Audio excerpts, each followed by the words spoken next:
Latest now on Capitol Hill as the government is shut down. But the other big story are these text messages that we've been talking about, the scandal between FBI officials Lisa Page and Peter Strzok. It worsens with the release of nearly 400 more pages of messages.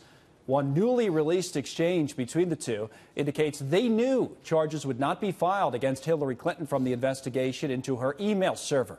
The messages referenced an impromptu meeting between then Attorney General Loretta Lynch and Bill Clinton aboard the Lynch plane, which came days before Lynch's decision to accept the FBI's outcome in the investigation. Looking at what Mr. Strzok wrote in the text messages, timing looks like hell. Then the response from Page, that is awful timing. Then adding, it's a real profile in courage since she knows no charges will be brought. We're joined this morning by Republican strategist and former Nevada State GOP Chairman Amy Tarkanian. Good to see you, Amy. What's your reaction to this latest kind of development here? The levels of the collaboration of this corruption is unfathomable, and it's disgusting. All the way up from the very top of the FBI to the Justice Department, and then to Hillary Clinton being okay with all this. I mean, we're talking about a woman now who we know destroyed over 33,000 emails, used BleachBit, destroyed cell phones, and now we're finding out that this happened, and it was 5 months of text messages supposedly that the FBI can't recover. Right.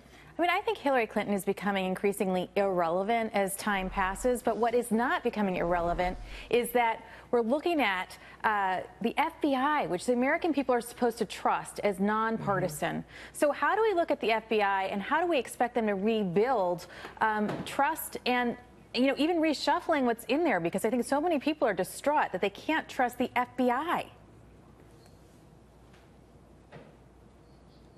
Amy?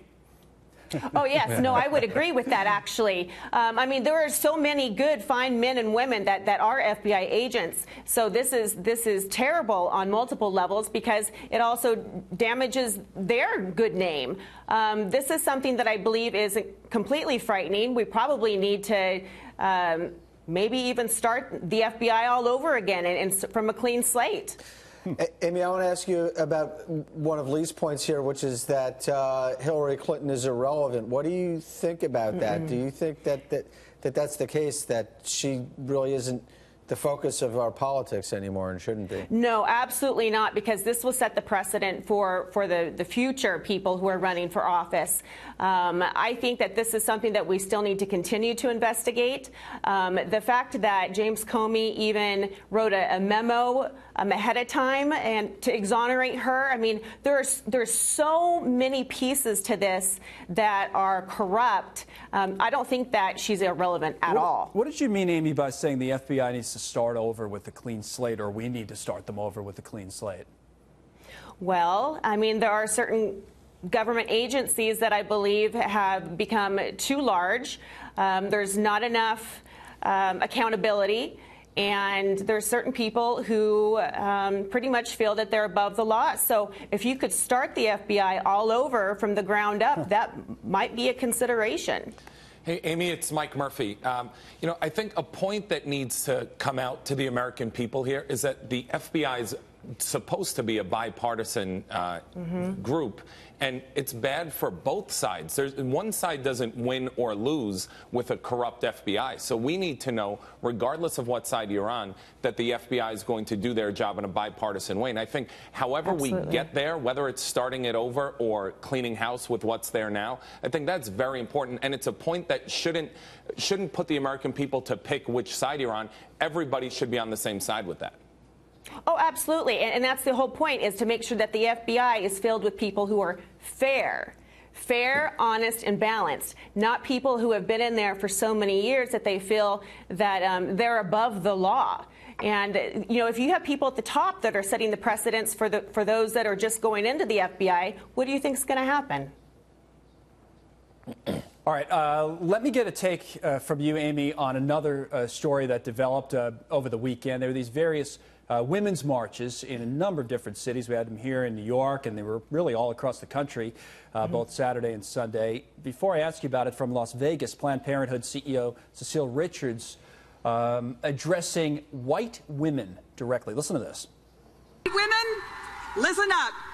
We've got to do better. We've got to do better. It is not up to women of color to save this country from itself. That's on all of us. Amy, quick take on that. Wow. Well, I mean, does she realize, though, that the women of color are the ones that actually go into the doors and seek the most abortions? That's where they make the majority of their money. So I'm not exactly sure who she's calling out on.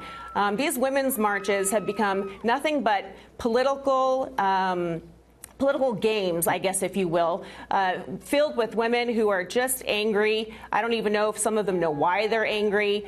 Why would anyone take some of these women seriously when they're dressing like body parts and carrying signs with vulgar words on them?